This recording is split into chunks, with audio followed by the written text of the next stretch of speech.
హైడ్రా ఈ పేరు వింటే చాలు పేదోడి నుంచి పెద్దోడి వరకు బెంబేలెత్తిపోతున్నారు. అక్రమార్కుల గుండెల్లో బుల్డోజర్లు పరిగెడుతున్నాయి. కబ్జాదారులకు కంటి నిండా నిద్ర లేకుండా చేస్తున్నారు ఏవి రంగనాథ్. భాగ్యనగరంలో చెరువులు కాలువలు ఆక్రమించి నిర్మాణాలు చేసిన వారి భరతం పడుతుంది రేవంత్ సర్కార్. ఇప్పటికే వందల సంఖ్యలో బిల్డింగ్లు కూల్చేసిన అధికారులు తాజాగా లోటస్ పాండ్ వైపులు పరుగులు తీస్తున్నారు.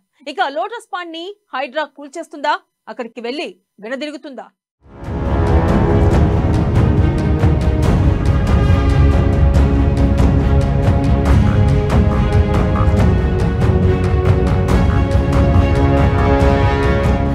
హైదరాబాద్లో హైడ్రా కూల్చివేతల పర్వం.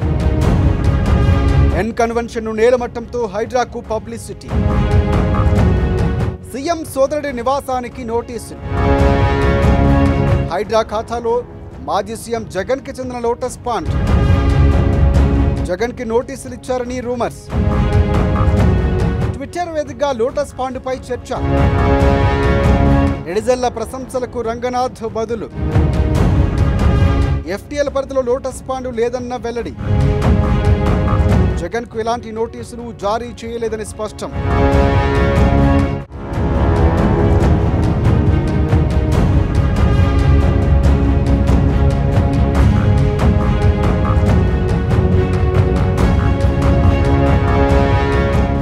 హైదరాబాద్లో హైడ్రా కూల్చివేతల పర్వం కొనసాగుతుంది. ప్రస్తుతం భాగ్యనగర వాసులను హైడ్రా వణికిస్తోంది. తనాపర భేదం లేకుండా ఎంతటి వారినైనా సరే కూల్చుడే అని తేల్చి చెబుతున్నారు హైడ్రా అధికారులు.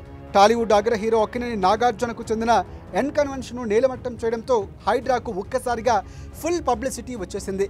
ఏకంగా సీఎం సోదరుడి నివాసానికి సైతం నోటీసులు ఇచ్చేశారు. అయితే హైడ్రా ఖాతాలో వైసీపీ అధినేత మాజీ సీఎం జగన్ చెందినటువంటి లోటస్ పాండ్లోని ఇల్లు కూడా ఉందని 4-5 రోజులుగా అటు మీడియాలో ఇటు సోషల్ మీడియాలో తెగ చర్చ నడుస్తోంది. లోటస్ పాండ్ చెరువు శిఖంలో ఇంటిని నిర్మించినట్లు పెద్ద ఎత్తున ఆరోపణలు వస్తున్నాయి.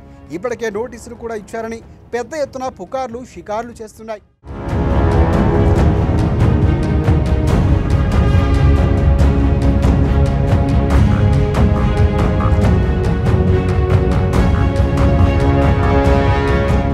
హైడ్రా బుల్డోజర్లు దూకుడుతో ఎప్పుడు ఎవరి ఇంటి మీదకి వెళ్తాయని అర్థం కాని పరిస్థితి ఏర్పడింది. ఈ క్రమంలో వైఎస్ జగన్ కు నోటీసులు ఇచ్చారని వార్తలు వస్తున్నాయి. దీంతో ఎప్పుడేం జరుగుతుందో అని వైసీపీ కార్యకర్తలు అభిమానులు తెగ ఆందోళన చెందుతున్నారు. ఇందులో అసలు నిజమెంత, నిజంగానే కూల్చేస్తారా అంటూ హైడ్రా కమిషనర్ను ట్యాగ్ చేస్తూ ట్విట్టర్ వేదికగా నెటిజన్లు ప్రశ్నిస్తున్నారు.